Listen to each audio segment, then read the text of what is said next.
if you're a homeowner in Bengaluru and are planning to renovate or demolish your building, you will soon have to shell out more moolah for doing so.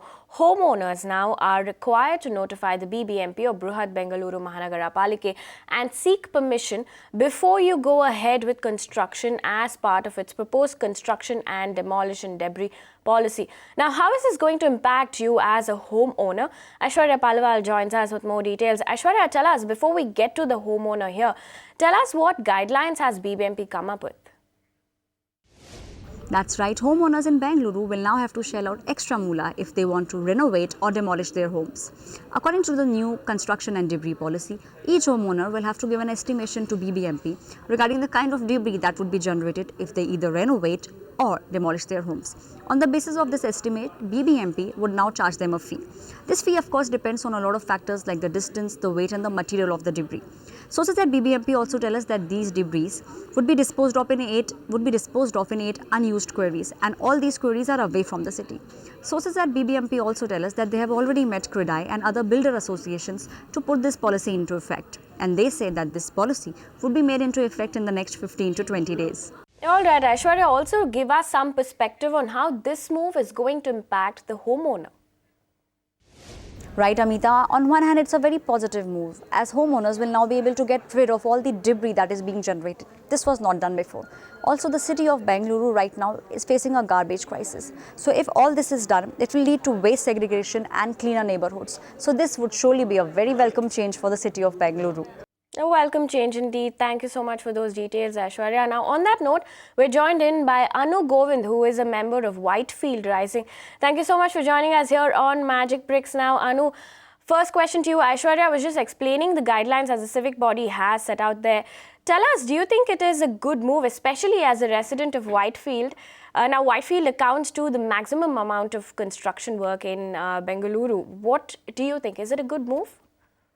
Yes, I think it's a good move. Construction waste is one of the important waste that is being found on street corners because the amount of construction that's happening here. So if there is a proper way of disposing construction waste, a clean, transparent way, then residents can avail this facility, and the city will definitely contribute to it being much more cleaner.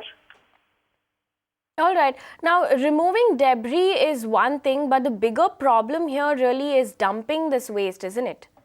Yes. So, yeah, go on.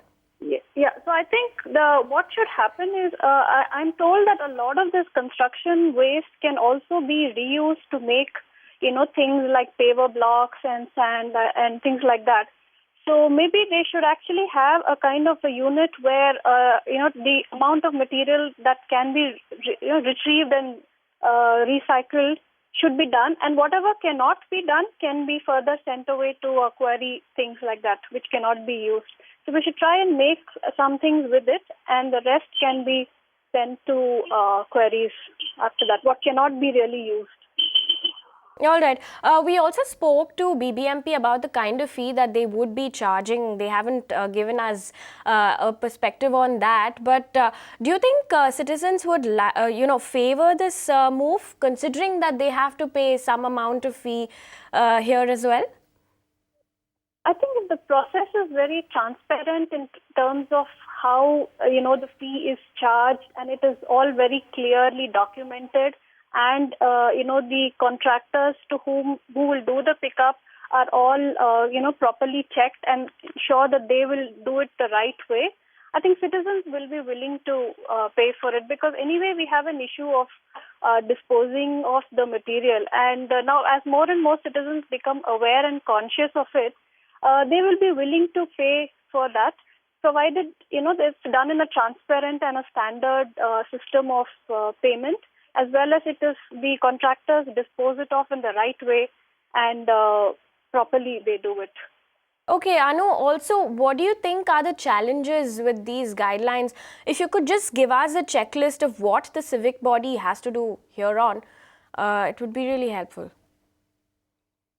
I think one is when they are sort of deciding on the contractors who will be, doing this work, they should make sure that they do the job properly and efficiently.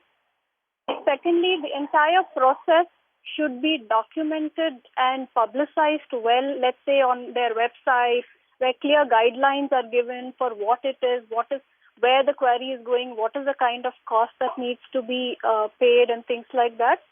And third, I think the awareness that needs to be communicated to citizens that there is this facility, and a proper enforcement where it does not happen. Others should be penalized for it, because so that it's equal. Otherwise, somebody who does it, and whereas somebody else might just come and dump it, in a neighboring empty site or on the roadside. So the enforcement should also be a part of the whole system.